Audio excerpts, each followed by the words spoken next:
Ladies and gentlemen, please welcome Khosla Ventures founder, Vinod Khosla, and from CNBC, Mary Thompson.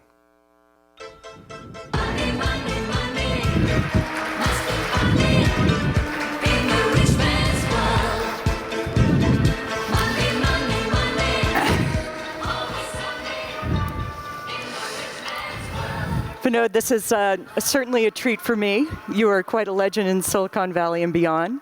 And before Khosla Ventures, of course, you were with Kleiner Perkins, and then before that, Sun Microsystems, and you have a rich track record. So I know I'm excited to speak to Vinod, and I hope all of you are excited to hear what you have to say. Look, I'm really excited. It's great to see so many people interested in fintech. This is really exciting, especially the number of entrepreneurs here. I love speaking to entrepreneurs. So. It's an amazing conference because it's grown, I think, about 2,000 or 3,000 participants this year alone, which speaks to the interest in this area. You know, the first question I actually want to ask you is, why did you come to Money 2020 this year? Because this is your first time here. Well, money is really exciting area. No. Not so much making money, that's always good, but the amount of innovation and disruption possible and how many new things that can be done. If you look at this whole space, it's a very large space, nobody can debate it. Even niches are tens of billions of dollars. That's exciting. What's even more exciting, unlike some other very large spaces, like, say, airlines, there's a lot of money being made, which means the current participants have very good margins. That's exciting because that means entrepreneurs can make very good margins. So large space, great margins, many of the incumbents trapped in their own profitability, so it's harder for them, and they're all smart to go disrupt themselves. So it's up to you entrepreneurs to do that. You've already, Khosla Ventures has invested in companies including Stripe and Affirm and Square. So what I'd like to know, and I'm sure everyone in this room would like to know, what does it take to be a Khosla Venture investment? Well, so one, we cover a lot of broad areas. Yeah, not only Stripe and Square and Affirm and OnDeck, which we did a while ago, or Fundbox or Swift, or I can go on and on. In the blockchain side, Chain and Blockstream. But there's really even more interesting areas like financial services and real estate. New companies like Cadre or Roof Shack or Open Doors, really exciting. Things that we don't think of as fintech, but really are financial services impacting very large areas. So first thing I'd say in answer to your question, actually, if financial services are impacting an area, that's really exciting. We love great entrepreneurs. So I'd say the single largest criteria is how great an entrepreneur is. And most of the ones I've talked about, the companies that have been successful, like Stripe or Square or Affirm, have just had great entrepreneurs that'll blow through walls. And then their actual plan matters. It should have a way to establish unusual advantages. That means advantages accumulate and build up. Generic markets are much less interesting. So those are some of the features. Any area, large disruption, great entrepreneurs, it's sort of obvious. Mm-hmm. Within the financial space, your investments are varied. Is there one area, though, that gets you a little bit more excited than the other, be it crowdfunding or payment or blockchain? And we can go through those one at a time if you'd like. I'd love to hear it. But is there one that really gets your heart racing a little bit faster than others? Yeah. So going back to an earlier question, why is this area exciting? I think there's a nexus of a bunch of things that has suddenly enabled innovation. You know, we sort of knew analytics. But analytics with some of the newer tools like deep learning and sophisticated machine learning become a massive new area where it truly obsoletes things like FICO scores or Bank of America's traditional scoring systems for credit risk. So machine learning and artificial intelligence kinds of technologies dramatically changing what's available as tools to really assess risk. Then you look at things like blockchain that is radically changing the transaction costs of systems. Allows for all kinds of services that are backwater services, whether it's escrow services or authentication services or identity services or settlement or liquidity, even software contracts, really exciting area. You look at that and then say, it's all been enabled by consumer markets. People like Affirm going directly to consumers at the point where they're making a purchase where a traditional bank couldn't go. So all sorts of new things enabled by this nexus of 2 or 3 different technologies coming together and the world moving to mobile. Much of it wasn't possible 5 years ago, and now it's really, really exciting. And moving at light speed, I think, obviously is evidenced by this. What's enabled by each of these areas, and maybe we won't have time, but I'm happy to. Well, let's start with the blockchain, as you were mentioning, the different contracts, et cetera. What else is enabled there that you're interested in seeing developed? Okay. Take a simple thing that many financial institutions do, settlement. Why should it take so long to settle things? It's silly. I mean, it's downright dumb. If you're a small merchant and you do a credit charge, you should get paid the same day. If you're selling stock, it should settle the same minute or 2. So settlements is a really exciting area enabled by blockchain. In fact, Blockstream just announced a product called Liquidity, which is a settlement system based on sidechains, which are even more exciting to me than blockchains, and I won't go into the technical details too much. So that's one. Escrow services, they should be automatic. Simple software contracts. We are here in Las Vegas, but why do you need Las Vegas to do betting? You don't need a central party. You can do software contracts, and you do much more fine-grained betting. I'll bet you Stanford will beat Notre Dame and be up by 7 points at the half. I'll take that bet. I'll take that bet it's anytime. my alma mater. We won't go there. So software contracts is really exciting area. The one that bugs me the most, land title. Mm-hmm. Title insurance, we spend every real estate transaction spends so much money on title insurance when it should literally be a free cost. Spending money on brokerage, selling a house, it's so expensive. Then we pile on fees like title insurance, which is an institution that does nothing of value. It is true. So, look, I could go on and on. Even secure storage, digital identity, all of these should be blockchain functions, and frankly, they should be sidechain functions.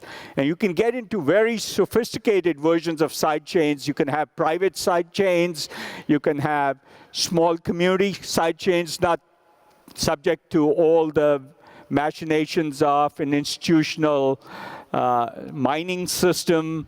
So all kinds of sophistication is possible, and that's what makes it very exciting.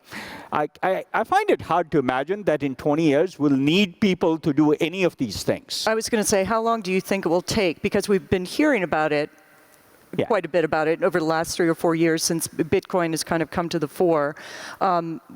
I don't think we've seen anything yet that people can kind of hang their hat on. Yeah. What kind of a barrier is regulation to this development, though? Regulation in many areas is a barrier. What's good news for all the startups here, though traditional institutions have advantages in meeting regulatory compliance, things like that, it's not as hard as it seems. We've had multiple companies go through money transfer licenses and other regulatory compliance. this is one of the few areas, say compared to Uber and taxi drivers, where regulation generally favors the startup. It's not biased towards the startup, but it's more encouraging of competition. And that's a really good thing. For good or bad reason, we ended up there. And it's very good for startups, and regulation actually is a competitive advantage for anybody who can move fast because it's meant to encourage competition. So that's a really good advantage. But what I'll say is traditional institutions, they're very smart about it. Look, most good banks, fairly decent percentage, and I'm sure there's plenty of people here from the institutions, are very smart about this, very astute, but they are trying to protect their traditional large profits. But they're all experimenting with a blockstream or a chain type API to build services. But they will not disrupt their own great profits. And that's where startups have an advantage. Many of them will partner with startups, and I think that's a real opportunity for both the big institutions and the small ones. That leaves out the small banks, though. Do you envision a day when it's just large banks in the US? Because it seems to me at this point right now, the future that you're talking about, the reality actually right now, it's even the present that you're talking about, favors large banks because they have the money to acquire the technologies that might be developed or develop their own in competition. The small banks, which make up the majority of the banks in the US, of course, they could be in trouble. I like to say, I don't know about small banks versus large banks. What generally happens is when a new area like financial services is open to disruption and innovation, and disruption's an overused word, let me stick with innovation. Some of the traditional incumbent players adapt very well because they're experimenting and trying new things and partnering, and they do well, and others go out of business. So in the computer business where I started many years ago, HP and IBM did fine. And new companies like Compaq came up, and Sun and others.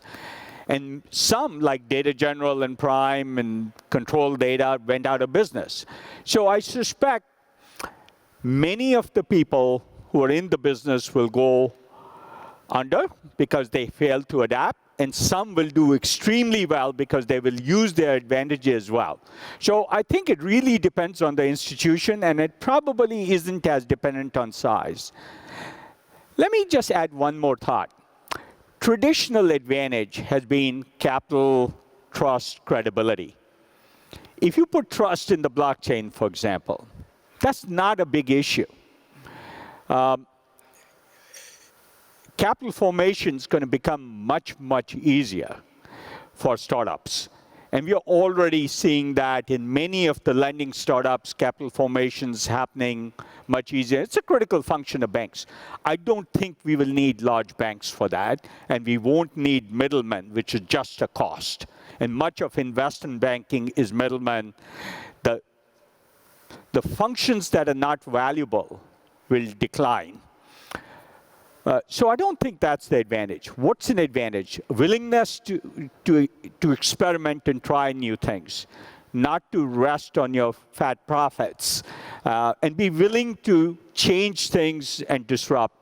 The ability to attract great talent, I think, look, we are going to move from an economy of labor and capital to an economy of ideas. We see that happening in every part of the ecosystem, especially tech-driven innovation ecosystem. And I think people who have the best ideas are willing to try, willing to fail and try again, and keep iterating till they get better. People who are progressive about their thinking will do well, both traditional institutions as well as startups. I want to ask you about, look more at the consumer right now and the innovation that's going on here. Would you encourage any of the companies to look overseas as opposed to the United States? Because a number of people say the US is kind of a funky place given the banking system and the brick and mortar system, and there are other areas, India, Africa, et cetera, where you don't have this kind of established system where it might be easier to bring your product. What kind of advice do you give them? So I don't buy the thesis that the US is not subject to innovation, but there are other economies that are ripe for innovation. Look, without even startup help, Kenya went to a very large percentage of GDP, something well north of 20, 25%, based on M-Pesa. And that's without allowing merchant transactions. Imagine if they did, it'd be much larger. So that's an example. My favorite example is the Aadhaar system in India. When you take identity, where every person, most people, maybe 800 or 900 million people, going to 1 billion soon, have identity tied to the national Aadhaar system. And the National Payment Corporation will authenticate people for you, which eliminates really all the need for KYC or AML or any of the regulatory necessary requirements. If you tied that, for example, to the blockchain, now you got this nexus where you have all the advantages of the blockchain and all the advantages of identity. It enables frictionless commerce, frictionless payments. I think India, for example, is ripe for innovation, especially for clever people. If anybody is doing that kind of stuff in India, I'd love to talk to you. Where will you be after this? I'll be around. Okay. So if you do, you look for Vinod. I want to talk a little bit, again, about what you do as an investor. You have been quoted as saying that most VC companies really don't provide any value to the companies that they invest in. I'm sure that you were excluding yourself when you were making that statement. So what's the value? What do you try to provide to the companies that you invest in?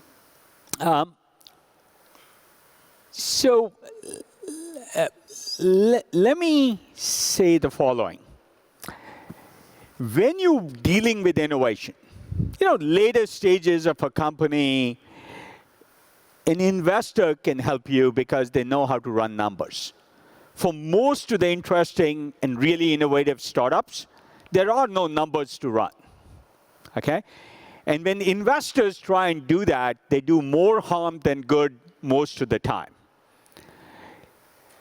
What an investor should be doing, and what most startups, I believe, need even more than money, is advice and help. Who do you recruit? Who do you need to complete your team? What strategic approach to take? Do you have the network to build a partnership with great partners that you need to get access to? Do you have credibility with them? All those things are way more important in a startup than the money itself. The money is always important. And very few investors do that. I'd say the bulk of the investors, because of their bias towards investing, actually hurt a company. And it bothers me when I see investors giving that advice. It frustrated me so much, I stopped going to board meetings. I can't stand to sit in a room with traditional investors giving advice when they've never been an entrepreneur itself. So I have one lesson to all of you entrepreneurs.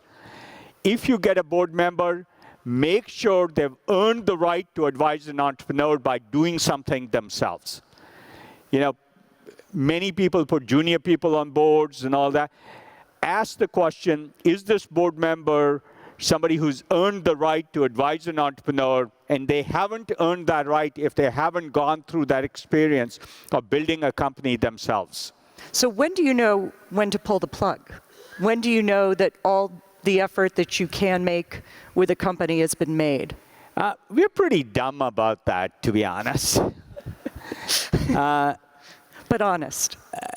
Well, here's the thing. Most of the investments we make, and I'm really focused on this, I love what I do. I turned 60 this year. I was at my 35th business school reunion, and many people sort of said, when are you retiring? And I said, I haven't started to think about retiring yet. Health permitting, probably another 25 years. I love what I do. I have real passion for the things I get involved in. I almost never work because it's work. And many of the best entrepreneurs are similar. So the problem with falling in love with the ideas and technologies of entrepreneurs is you carry on too far.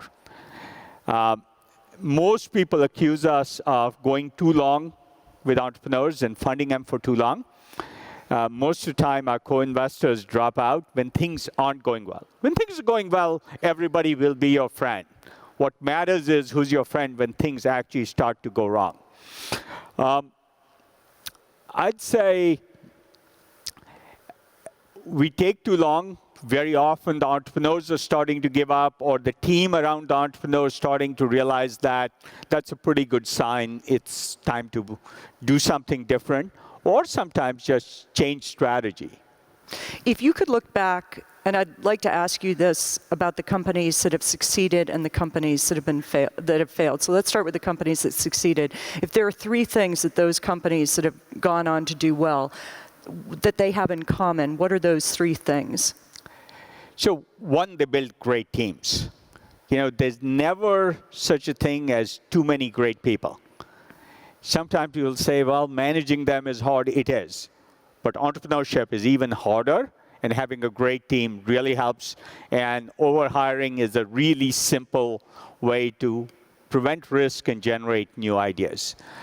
So that's one. Two, smart entrepreneurs have passion for a vision.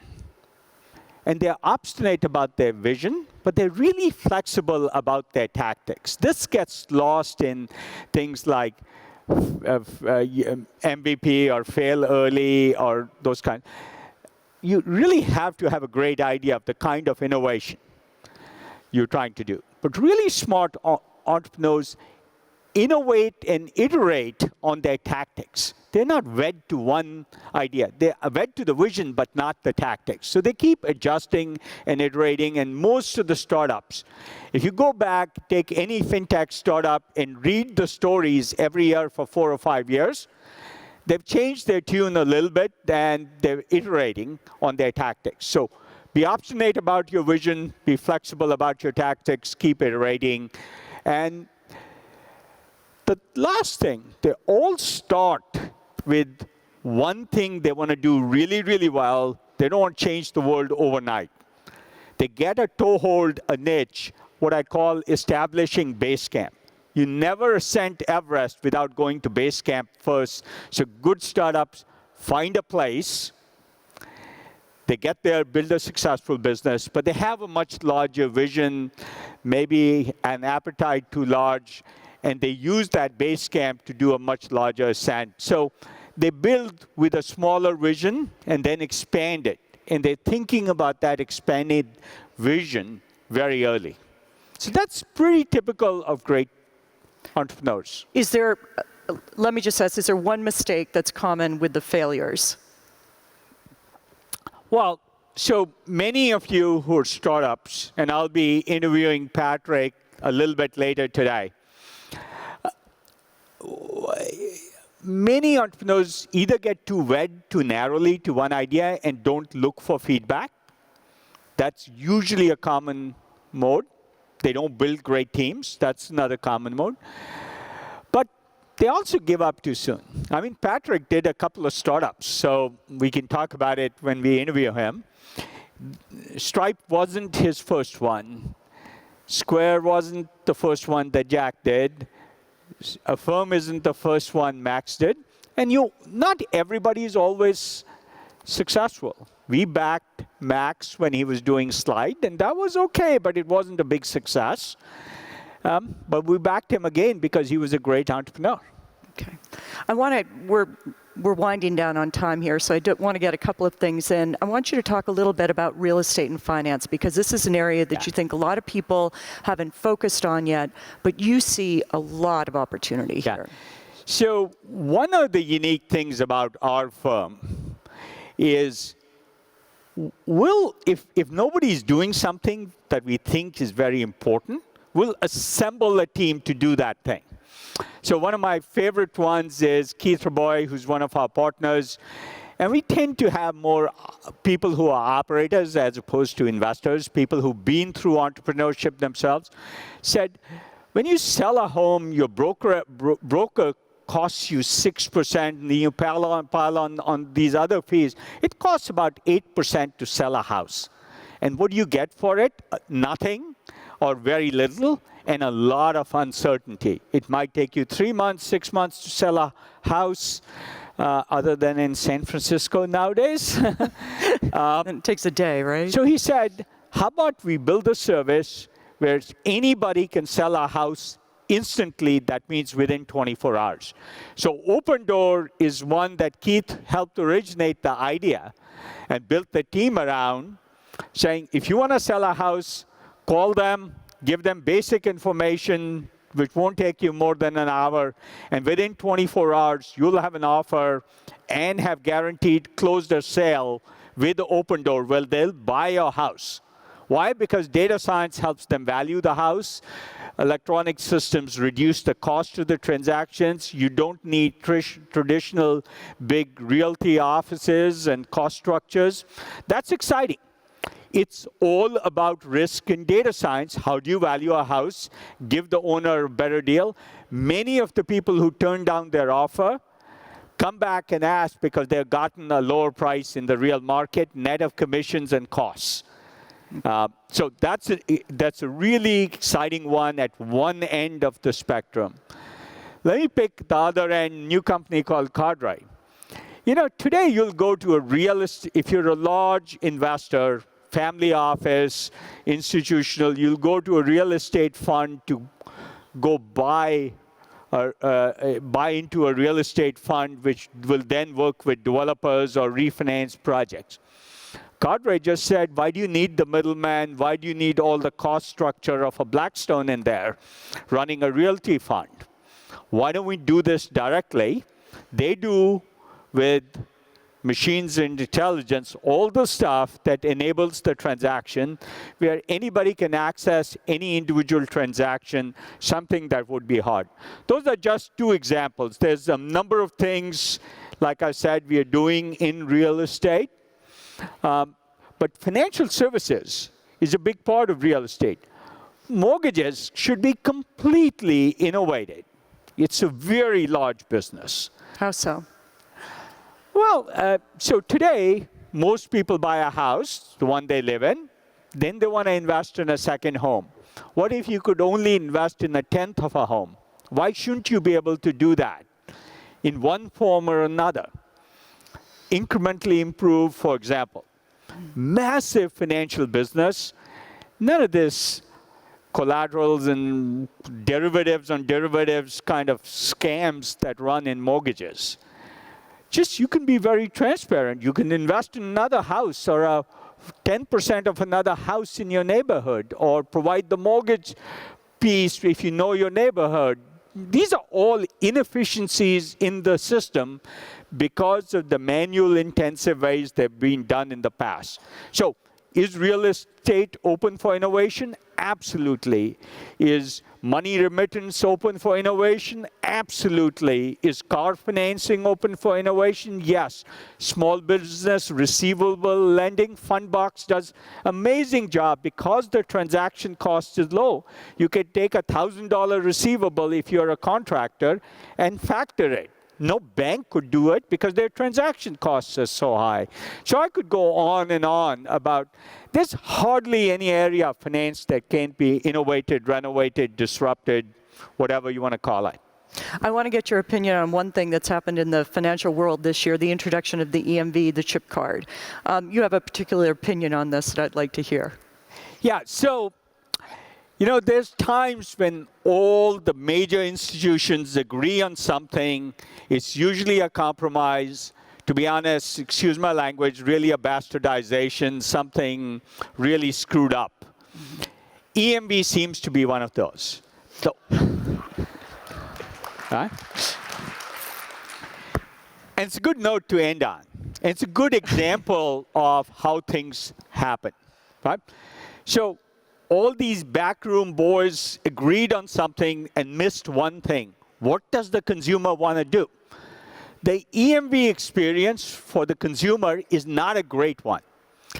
Now, what do I want to do? If I'm wearing my Apple Watch or my Jawbone band, I want to walk up and just pay with it. That's NFC, not EMV. I suspect there's some reasonably high percentage, I would even say 50-50, and nobody in the institutional world will agree with me, that EMV in 3 to 5 years will become irrelevant and NFC will take over because it does everything EMV can do. The user experience is much better. The merchants, it's much better for them. They just weren't part of these backroom discussions around standards. So that's a surprising prediction. That's a good place to end. Wonderful. Well, Vinod, thank you so much for speaking with us. We've been speaking with Vinod Khosla, of course, of Khosla Ventures. Thank you.